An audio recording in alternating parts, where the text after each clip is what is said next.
Kita beralih ke informasi Mahkamah Konstitusi memanggil 4 menteri dalam sidang sengketa Pilpres 2024 untuk menggali dugaan kecurangan pemilu dengan membagikan bantuan sosial. Dalam sidang, MK menanyakan sumber dana bansos kepada Menteri Keuangan Sri Mulyani CS.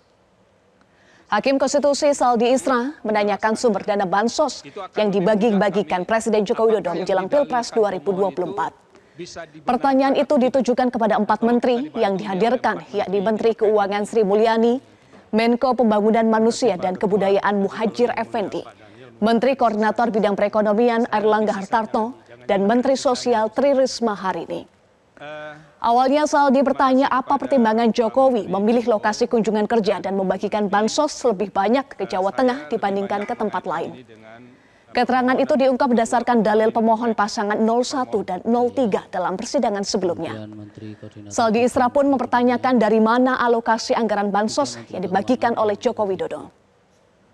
Tidak, ini dari pemohon. Apa sih kira-kira yang jadi pertimbangan Presiden memilih misalnya ke Jawa Tengah itu lebih banyak kunjungannya dibandingkan ke tempat lain? Ini yang berkaitan dengan kunjungan yang ada pendistribusian bansosnya. Nah, itu yang didalilkan oleh pemohon.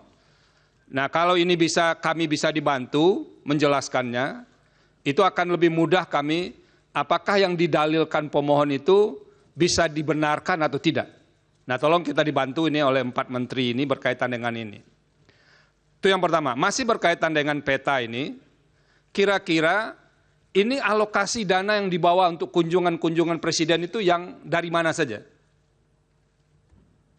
Pak Menko dan... Sementara itu Menteri Keuangan Sri Mulyani dan Menko Perekonomian Airlangga Hartarto menjawab pertanyaan MK soal sumber dana Presiden Joko Widodo membagikan bantuan sosial jelang pemungutan suara Pilpres 2024. Keduanya menjelaskan Presiden memiliki anggaran untuk bantuan kemasyarakatan yang berasal dari APBN.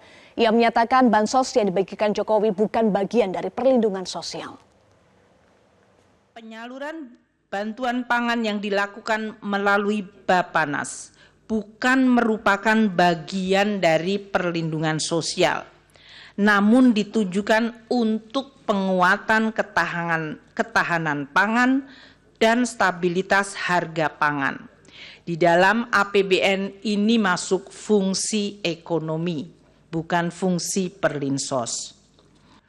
Untuk di tahun 2024, pemerintah melaksanakan program bantuan pangan berupa beras 10 kg, menyasar 22 juta KTM dengan data P3KE seperti tadi disampaikan oleh Pak Menko PMK, dengan alokasi anggaran 17,4 triliun.